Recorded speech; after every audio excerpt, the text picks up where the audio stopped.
Depuis longtemps déjà, dans notre société française, elle s'est profondément sécularisée, c'est-à-dire qu'elle a relégué Dieu à la sphère du domaine privé. On ne parle pas normalement, si facilement, de Dieu que cela. Quand nous voyageons dans certains pays, nous remarquons qu'il est beaucoup plus simple d'exprimer sa foi. Même des chefs d'État l'expriment, aux États-Unis, en Australie ou que sais-je. Mais ici, c'est compliqué. Les crucifix ont quitté depuis longtemps les murs d'école, les maisons, les salons et même les chambres à coucher. Et donc, on ne parle pas de Dieu. Au travail, entre nous, neutralité oblige, laïcité oblige. Alors que voilà, certaines personnes n'ont pas peur d'affirmer leur foi à travers une kippa ou à travers un vêtement autour du foulard, autour d'une tête, et une pratique qui se voit quand on rentre au ramadan. Mais nous, les chrétiens, est-ce que ça se voit que nous sommes chrétiens ou pas? Est-ce qu'il faut davantage mettre des signes visibles, une croix? Est-ce que les prêtres doivent porter leur col romain ou revenir à la soutane? Est-ce que les religieuses aussi? Est-ce que les chrétiens également? C'est vrai que quand on fait cela, c'est comme si les chrétiens se voyaient, on sortait un peu de terre. Quand je prends le train ou quand je voyage et que j'ai mon col romain, bien évidemment, et que je lis par exemple ma Bible ou quelque chose, et que la personne à côté de moi me voit, elle me dit « mais vous êtes prêtre ?» Je dis « oui, vous savez, et j'ai fait ma confirmation il y a longtemps et j'aimerais bien reparler. » Et je parle avec ces personnes-là, parce que j'étais visible. Quelle est la visibilité aujourd'hui des chrétiens, des catholiques? Est-ce que ça se voit? Est-ce que ça se sent? Et j'ai beaucoup aimé ce matin, quand j'ai célébré la messe à Saint-Jean-Baptiste, deux paroissiens qui sont venus me voir. Vous savez, Père, j'ai reçu un beau cadeau de mon neveu qui m'a dit « toi, ça se voit que tu es chrétienne ».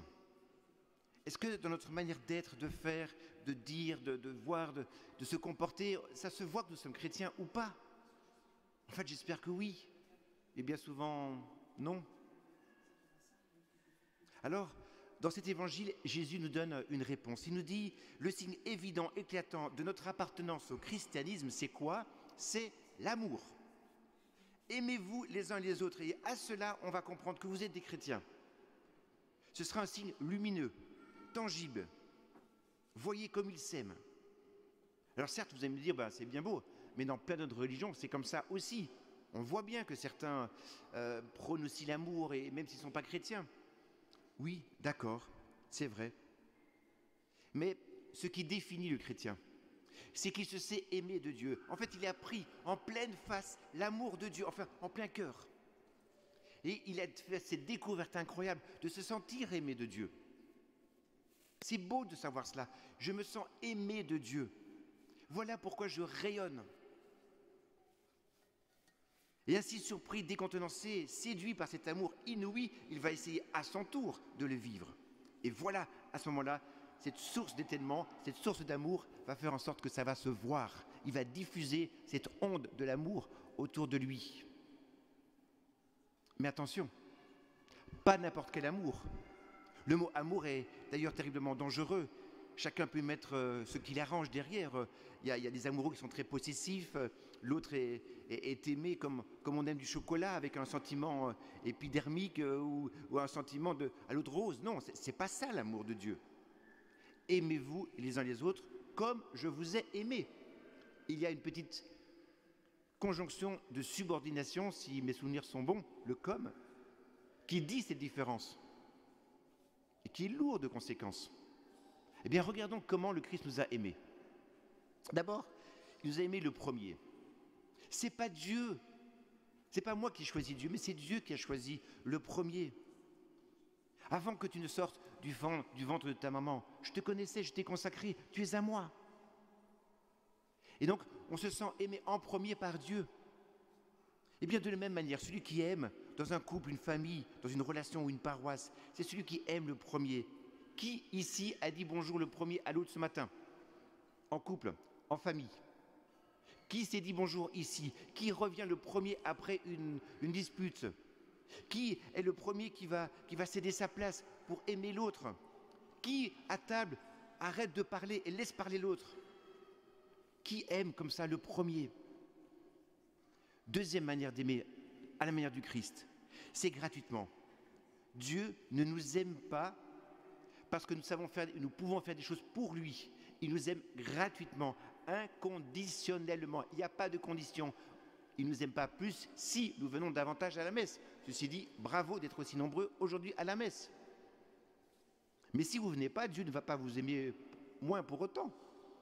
Dieu nous aime de toute éternité, toujours, toujours.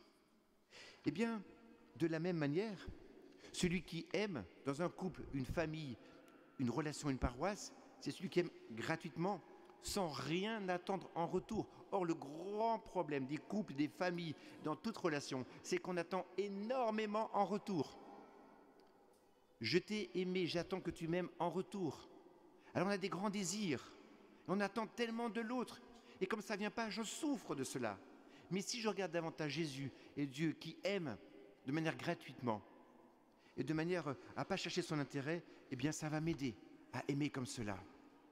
Sinon, je vais me blinder, je vais me protéger. Troisièmement, le Christ nous a aimés d'un amour sûr, fidèle, garanti. L'amour de Dieu n'est pas un CDD. Je vais t'aimer, cher enfant, toi qui vas être baptisé, je vais t'aimer pendant, 5 ans. Après, j'arrête de t'aimer. Ça fait plaisir, ça? Non. Je ne peux pas aimer une personne si je n'aime pas jusqu'au bout. Et donc, de la même manière, celui qui aime dans un couple, dans une famille, dans une paroisse, dans une relation, c'est celui qui est capable de donner sa vie, toute sa vie. Et c'est ça qui va fortifier l'amour. Pas un CDD, mais un amour vrai, sûr, éternel. Quatrièmement, le Christ nous a aimés dans le service. Les paroles qui viennent d'être dites, elles ont été dites juste après le lavement des pieds. Est-ce que je suis capable de servir? Dieu a servi tout le temps. Il ne savait même pas où dormir. Il a passé son temps dans son ministère à prendre soin des autres, en s'écoutant tellement peu. Eh bien, de la même manière, celui qui aime dans un couple, une famille, une relation, une paroisse, c'est celui qui trouve sa joie en rendant l'autre heureux, en répondant spontanément à l'appel d'un service concret. Que mes paroles d'amour soient accompagnées d'actes. Je t'aime, ouais, ok. Montre-moi comment tu m'aimes. Maman, je t'aime. C'est vrai? Concrètement, comment tu fais, ma fille, pour m'aimer? Eh ben, je t'aime. Ben, montre-le-moi. À la vaisselle qui est vidée, une attention, une délicatesse, une parole d'encouragement. Comment, concrètement, on aime l'autre? Le Christ, cinquièmement, a aimé d'un amour qui pardonne. Il était là sur la croix. Père, pardonne-leur, ils ne savent pas ce qu'ils font. Pardonner, c'est continuer d'aimer l'autre au-delà du mal qu'il me fait. Pardonner, c'est faire remporter la victoire à l'amour. Et bien, de la même manière, continue mon petit couplet, celui qui aime dans un couple, une famille, une relation, une paroisse, c'est celui qui va être capable de voir la beauté cachée de l'autre, de pardonner sans ressasser toujours la même faiblesse de cet enfant, de ce conjoint, de cet ami qui on sent tellement sa pauvreté, je vais pointer du doigt ce qui ne va pas chez lui. Non, je veux l'aimer jusqu'au bout, comme il est, avec ses défauts. Le monde aujourd'hui crève par le manque de miséricorde et de pardon. Et enfin, le Christ nous a aimés totalement jusqu'au bout, c'est-à-dire à la folie. Jusqu'à son dernier souffle, j'ai soif et j'ai aimé jusqu'au bout, et il meurt. Un amour qui est exigeant, radical, un amour qui aime toujours plus.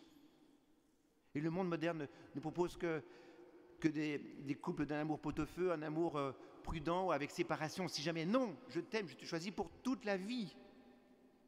Bien, de la même manière, celui qui aime dans un couple, une famille, une relation, une paroisse, c'est celui qui est capable d'aimer avec un grand A jusqu'au bout.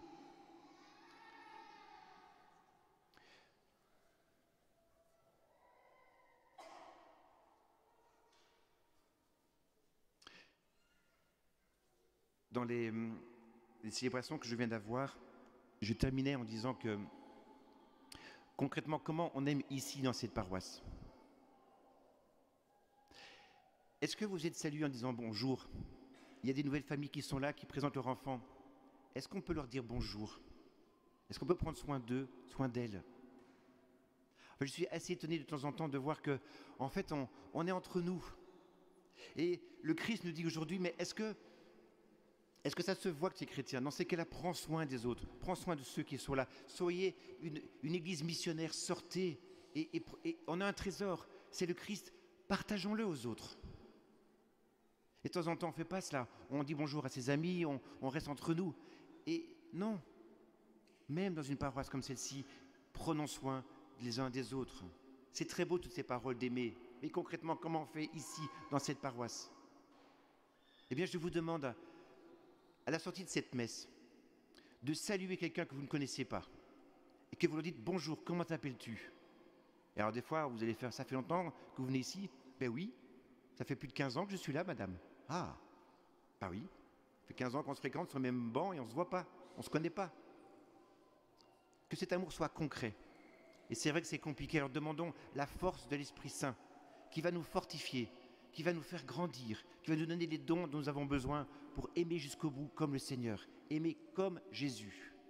Seigneur, merci pour ces familles qui sont là avec leurs enfants. Merci pour ces baptêmes qui vont arriver. Merci de nous envoyer en mission. Merci de nous inviter à aimer, à prendre soin des autres et à t'imiter dans l'amour dont tu as aimé. Merci Seigneur d'être notre modèle et donne-nous cette force de l'Esprit Saint. Amen.